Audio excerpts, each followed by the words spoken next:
हजारों साल पुरानी बात है। आसमान पर चांद की सरजमीन पर एक मगरूर बादशाह हुकूमत करता था। इस बादशाह की एक खूबसूरत बेटी थी जिसका नाम चांद की शहजादी था। चांद की शहजादी निहायत खूबसूरत थी। शहजादी हर वक्त उदास और तन्हा रहती। चांद के बादशाह ने शहजादी पर पाबंदी लगा रखी कि वो कहीं न जाए। शहजादी चांद के आईने में अक्सर इंसानों की दुनिया देखकर अपना दिल बहलाती। चांद का बादशाह अपनी बेटी को आईना देखने से भी मना करता। चांद की शहजादी दरअसल एक खूबसूरत परी थी, मगर वो अपने बाप के गुस्से से परेशान रहती। चांद का बादशाह जब जमीन की तरफ देखता तो उसकी आंखों से बिजली निकलती और इंसानों पर गिर जाती। चांद शहजादी जब उदास होकर रोती तो जमीन के लोग समझते कि बारिश हो रही है।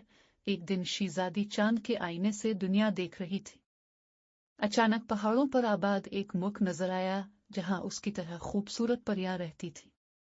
शहजादी अपने जैसे खूबसूरत परियों को देखकर हैरतजदा थी। इसने सोचा क्यों ना वो इस जगह जाकर देखे।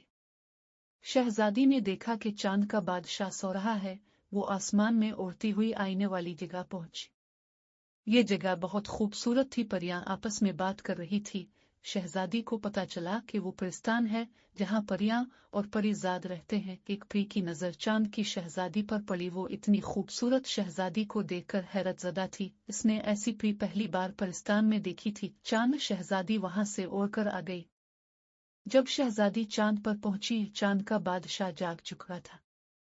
इससे पता चल गया कि शहजादी परिस्तान गई थी। बादशाह ने शहजादी से कहा, मैंने तुम्हें मना किया था, तुम चांद की सरजमीन से बाहर नहीं जाओगी तो क्यों गई? शहजादी खौफजदा हो जाती है और वदा करती है वो अब नहीं जाएगी। जिस परी ने शहजादी को देखा था वो मुसव्वरी जानती थी। उसने परी की एक तस्वीर बनाई और परियों को शहजादे को दिखाई। शहजादा चांद की परी और चांद की शहजादी से तस्वीर को देखकर ही मोहब्बत करने लगा। शहजादे ने परिस्तान में एक जश्न का इंतजाम किया और सब परियों को बुलाया। चांद की शहजादी आईने से परिस्तान को देखती। जब उसे परिस्तान के जश्न का पता चला तो वो परिस्तान आई। परियों की मलिका ने एक तिलिस्मी अंगूठी बनाई और ऐलान किया, जिस परी के हाथ ये अंगूठी आएगी शहजादा इस परी से शादी करेगा।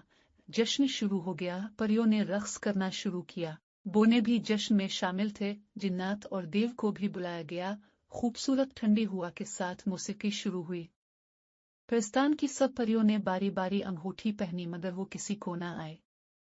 शहजादा उदास और गमगीन था क्योंकि वो इस परी का इंतजार कर रहा था जिसकी इसने तस्वीर देखी थी। अचानक महल रोशन हो गया और एक खूबसूरत बग्घी महल में दाखिल हुई। चांद शहजादी चांद की सोने की बग्घी में महल में पहुंची। शहजादा इसे देखकर खड़ा हो गया। परियों का रक्स रुक गया। बोनों ने मौसीकी की आवाज तेज कर दी। शहजादी ने एक नजर परिस्तान के शहजादे की तरफ डाली। मलिका फौरन शहजादी के पास आई और उसे वो अंगूठी पहना दी। पूरे महल में एक लम्हे के लिए खामोशी छा गई। शहजादी के हाथ में अंगूठी पूरी आ गई। महल में अगले दिन चांद की परी और चांद की शहजादी की शादी परिस्तान के शहजादे से हो गई। चांद के बादशाह को जब शहजादी के जाने का पता चला तो इसने चांद की फौज परिस्तान भेजी मगर हर सत्तान के शहजादे ने शहजादी को वापस भेजने से इनकार कर दिया। चांद की शहजादी ने भी चांद के बादशाह से कहा कि वो अब परिस्तान में शहजादे के साथ रहेगी। बादशाह आखिरकार मान गया, लेकिन चांद की शहजादी और चांद की परी अब भी अपने बाप से मिलने के लिए चांद पर जाती है और वो चांद की 14 तारीख होती है। इस दिन चांद को शहजादी की आमद की वजह से सजाया जाता है और चांद की रोशनी पूरे दुनिया में फैल जाती है।